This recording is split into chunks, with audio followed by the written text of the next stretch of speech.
Hello, everybody. My name is Ana Sofia Rey, and today we're presenting our final IVV plan for the AR Campus Navigator. This plan describes how our team will verify that the system meets its requirements and how we will validate that it meets real user and stakeholder needs in the Utep campus environment. So, next slide, please.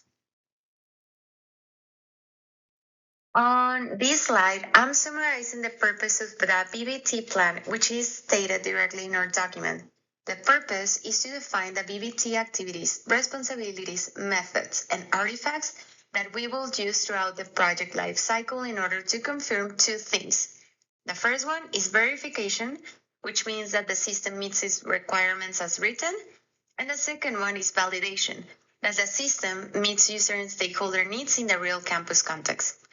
In the plan, we specify that our BBT focus is on core system functions like on-device augmented reality navigation, GPS positioning, routing, AR overlay alignment, and accessibility-aware path selection, along with overall user-facing performance like usability.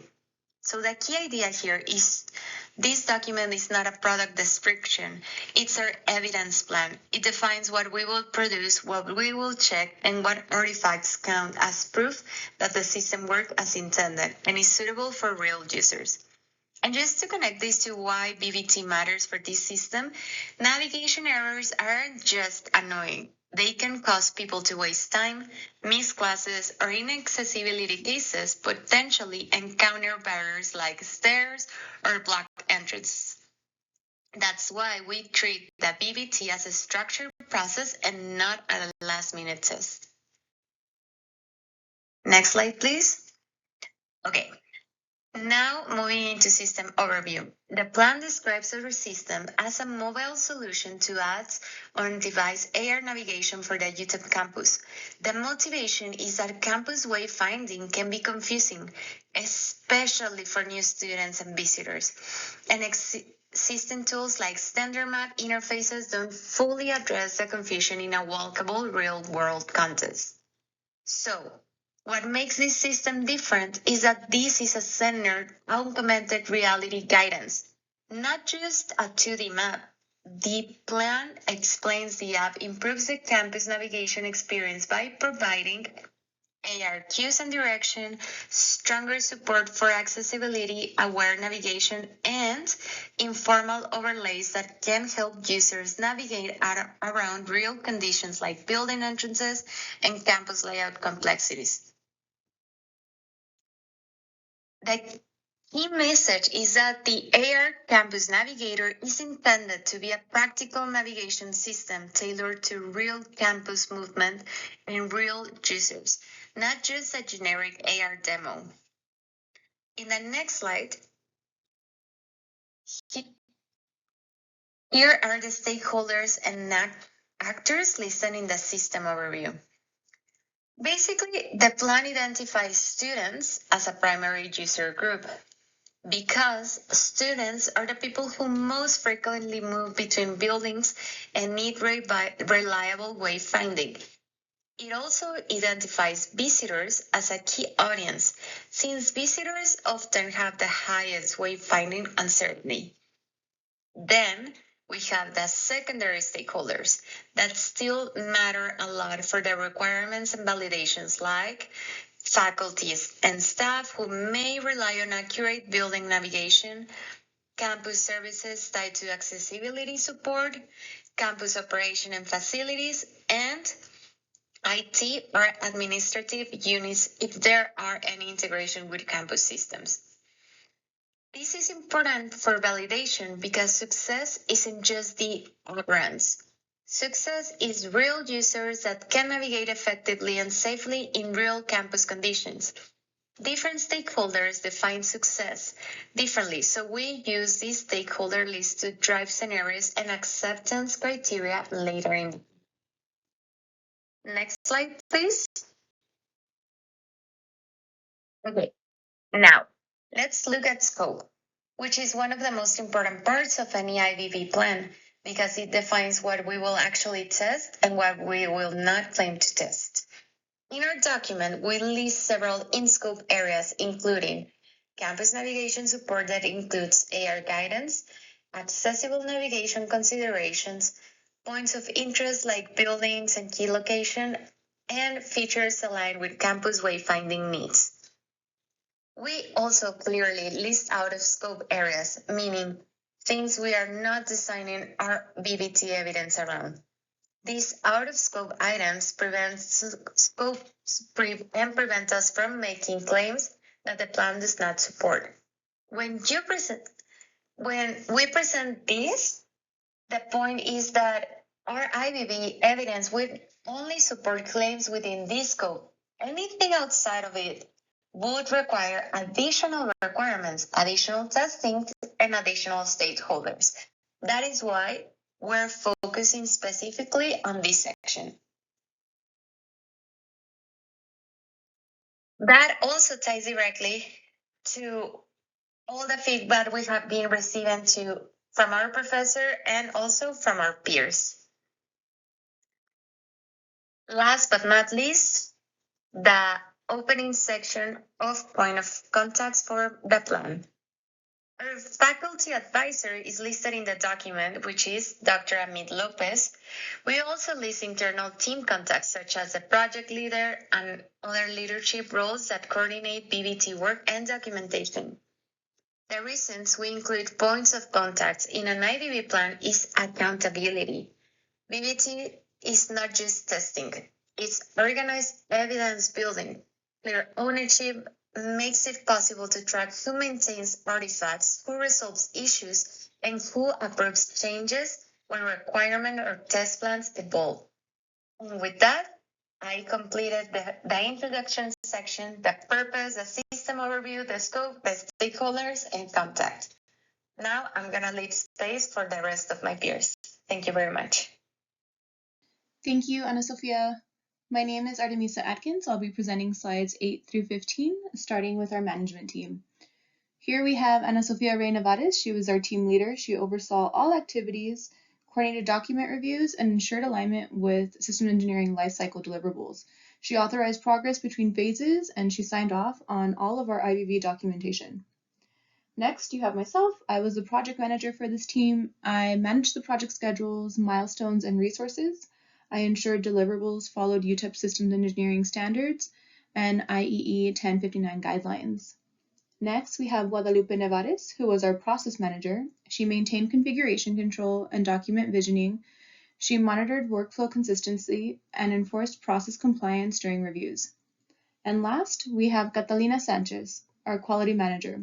She validates test documents, ensured verification procedures met accepted criteria, and she performed final quality checks on all our reports before submission. Team organization. Our team's success hinges on two core principles: deep collaboration and absolute accountability. We built a structure that ensures we get the best of both. While we're highly collaborative in our work, every member still maintains clear and distinct responsibilities. This is critical. It ensures nothing ever falls through the cracks and prevents wasted effort. To enforce this clarity, all of our files, review cycles, and project documentations are centralized in shared folders via Teams. This single source of truth simplifies version control, eliminates confusion, and keeps us all aligned. Finally, we maintain high-frequency check-ins and a very clear communication flow. This organized approach to dialogue helps us to make fast, informed decisions and keeps our projects consistently moving forward. Our reference document acts as a project's technical backbone. They keep development, verification, and decision-making connected across the full life cycle. Hence, no part of the system moves forward on its own. Because of that, changes can be handled in a controlled way, and there is always real evidence to support decisions at each central review. Without this set of references, it would be much harder to justify technical decisions or to prove that the system was properly verified. The technical foundation of the project is built on a set of established engineering standards and trusted data sources. The system lifecycle follows ISO 15288, which defines how the system is developed, verified, and transitioned into operation. The INCOSE Systems Engineering Handbook and the Systems Engineering Body of Knowledge guide how requirements are defined, how architecture is developed, and how verification is planned. On the data side, the system relies on Utep campus geographic information systems and facilities data to support accurate modeling and physical spaces and routing. The ADA accessibility guidelines impose binding design constraints that impact the navigation path and interaction design. The impact is cumulative, and it is created by all the above mentioned references that shape the design trajectory and limits for developing and verifying the system. The standardized acronyms used across our technical documentation and IBV artifacts are defined here. Consistent terminology supports accurate interpretation of requirements, system functions, and verification results throughout the development lifecycle.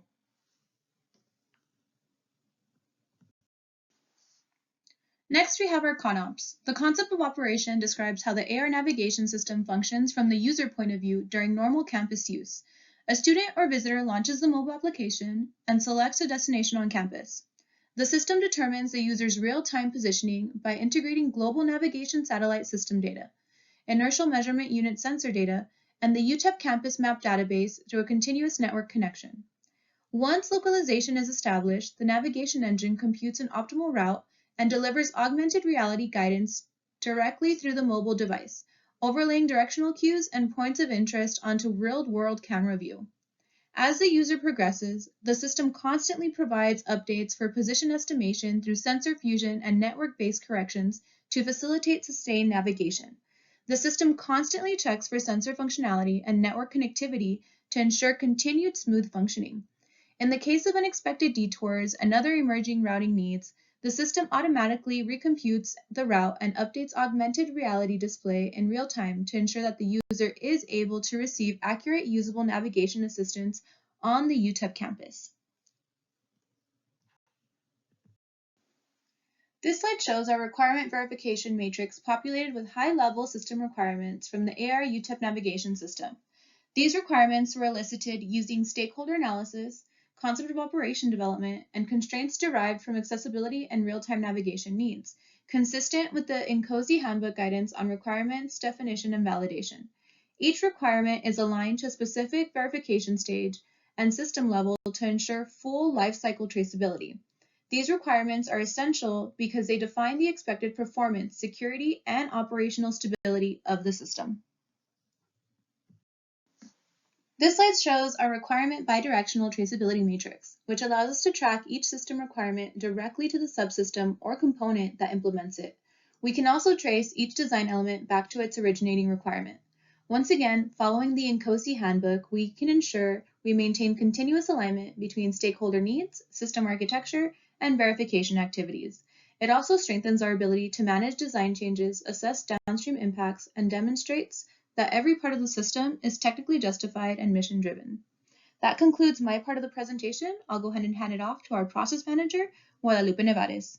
Thank you.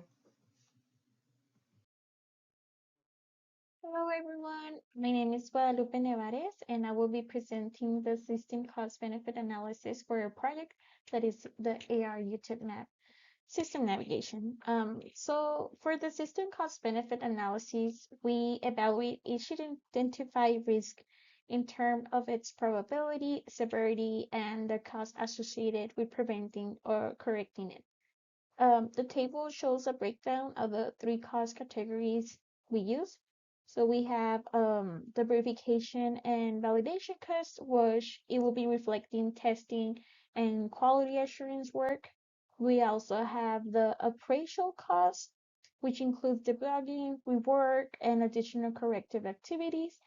And also we have the impact cost, which will be representing the potential consequences if a risk actually occurs, such as user disruption, accessibility failures, or system downtime. By quantifying these items across all major risks, we were able to estimate the total cost of system development, testing, and risk mitigation. When all risks are aggregated, the full project system cost is approximately 2.29 million, but this will be including software development, sensor integration, maintenance, and ensuring compliance with accessibility and safety requirements. So this analysis will allow us to clearly understand which risks carry the highest impact, and ensure that our mitigation strategies provide value compared to the cost. For this cost example, I will explain risk number 17, which relates to calendar integration failures, specifically when notifications are missed or incorrect. So as we can see here, the probability of this failure is rated at 5 and the severity is rated at 6, giving us a total risk score of 30.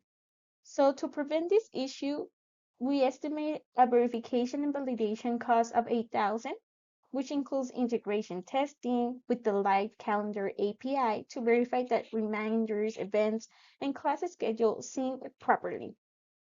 So if the system still requires correction, the appraisal cost will be 4,000, covering rework or scheduling logic and synchronization with Utep backend systems. However, the highest cost comes from the impact, which we consider to be estimated at 40,000. So this cost reflects the consequences of missed class, students' frustration, and potential academic complaints if important notifications fail. So altogether, the total cost associated with this risk is around 52,000, which highlights the importance of ensuring accurate and reliable calendar integration. So moving to our next slide, we have our master schedule, which tracks all IBB activities for modules 1 through 7 for this project. For example, for each task, we compare plan versus actual completion time, and we monitor schedule slips to understand where adjustments were needed. This structure helped our team stay organized across all deliverables, including the CONOPS, requirements matrices, component tests, and the IEV plan updates. So overall, the schedule allows us to manage workload distribution, identify delays earlier, and maintain consistent progress through the project.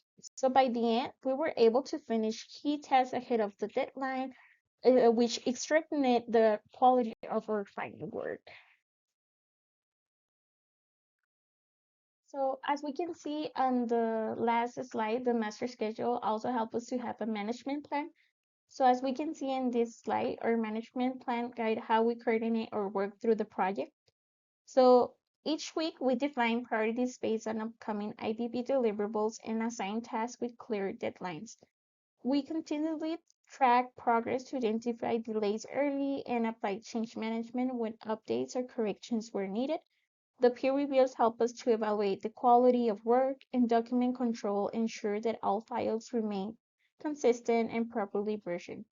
The risk monitoring was also part of this cycle, allowing us to adjust mitigation strategies as the project evolved. So this structured approach ensures accountability, communication, and a smooth collaboration across all team members. So as we can see in this new slide, we have our risk management approach, which begins by identifying the major sources of risks of the AR Utep navigation system project. These include GPS accuracy issues, difficulties integrating with Utep systems, accessibility routing errors, heavy event day overloads, and security concerns regarding user data. We evaluate each risk using a probability and impact scale to determine inherent risk levels before any controls were applied. Then we create mitigation strategies such as improved sensors calibration, API testing, accessibility validation, and data protection measures. The residual risk matrix on the right shows that after applying these controls, risk levels are reduced in manageable ranges. This systematic approach helped our team ensure reliability, safety, and consistent performance once the system is deployed. Also, a defect log was essential in our project so we can have track of some issues that we have or something that we have missed in the process of any documentation. So as we can see in this slide, we have the defect log, which documents issues identified across all deliverables during development, peer reviews, and pre-final IBB evaluations. So each entry includes the defect type, such as ambiguity, incomplete information, inconsistent formatting, or clarity issues. the phase where it was introduced, the phase where it was corrected, and the estimated fixed cost. So using this log help us maintain high quality documentation and avoid repeated errors. It also promotes transparency since we could trace improvements back to their sources and ensure that every defect was addressed before final submissions. So overall, the defect log supported continuous improvement and strengthened the accuracy of our IBB artifacts. So for example, as we can see, some entries were marked as incomplete, meaning critical information was missing, such as the need to add a context diagram showing how subsystems interact with the system, or clarifying data flows and primary versus secondary actors in our CONOPS. So we also had an inconsistent defect where some use cases were not aligned with the visual diagrams and another where a section on data retention needed to be added to match references mailed elsewhere in the document. So there were also typography defect where the term AR visualization was misspelled. So by identifying and fixing these issues early, we ensure that the canals become clearer, more consistent, and easier to trace through the rest of the system documentation for our stakeholders. So as we can move to the implementation, this diagram summarizes the implementation process for the AR navigation system. We begin by integrating the overall system architecture and setting up the database and network components required for real-time routing and AR display. From there, individual models, localization, routing, and AR visualizations were developed and tested. So during implementation, building test and error monitoring tools help verify sensor accuracy and system reliability. Once the first prototype was ready, we deployed it for user testing, which gave us a valuable feedback. So these insights guide interactive refinements until the system reached a stable and validated version suitable for full deployment. This structured approach ensured the integration, testing, and evaluation were aligned with the IBB plan. My name is Catalina, and I will be moving forward with the integration phase overview. So once the components were working on their own, we move into the integration phase. So here, the goal is to bring all of the subsystems that we've worked on together and make sure that they work as one unit. So we connect the navigation subsystem, the localization subsystem, and the data integration layer all together. And this is where we will confirm that our GPS and sensor data would update smoothly and that the AR markers would respond correctly as the user moves within the map. It also helps us verify that the app could keep everything in sync in real time, which is very critical in an AR navigation tool. As you can see here, these are our integration test cases. They're all put up in a table so you can see them clearly with their test case ID, their objective, their pass criteria, and their result interpretation. So for the first one, the INT001, we checked whether GPS updates reached the AR interface fast enough. And our main requirement is that this was done under 2 seconds. And we put a result interpretation there where the requirement is to pass with no issues under 2 seconds. So for our second test, which is the INT002, we looked at how accurate the AR overlays are in real world use. So we kept to the average error under 3 meters. That's like the constraint that we put for that requirement, and that one is meant to pass and stay under the limit so it can pass and not fail.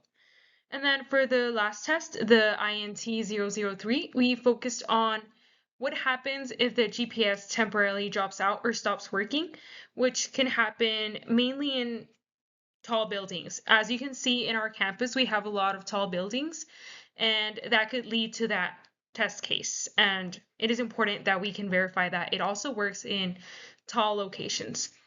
So it is important to simulate all of these GPS losses so we can tell that the system can recover on its own and This integration testing shows us that the system is stable and can work reliably under normal conditions. So for our integration strategy was very straightforward. We used a bottom-up approach. This means that we only combine subsystems after verifying that each one worked on its own.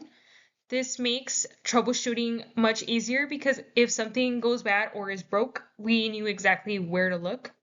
So we also started testing in the easiest environment first, which is OpenSkyMap, and then move into more challenging areas like between buildings. So this helps us understand how the system behaved in different GPS conditions, and then you can see how this is put nicely into a diagram for the integration strategy. Moving forward with the maintenance phase of our system. So as we all know, even though this is a class project, we still treated this system as a full lifecycle system, which includes a maintenance phase. So as you can see on our diagram, after deployment, there are a few things that would need regular updates. For example, map and route data would need to stay current, especially if the accessibility routes like elevators and ramps go wrong. Also, the AR alignment might need to be recalibrated if buildings change or if the environment shifts. And of course, the mobile app and APIs would need security updates over time. So every time something is updated, it would go through regression testing to make sure we didn't break anything else within the system. And for disposal testing, this follows a real systems engineering lifecycle.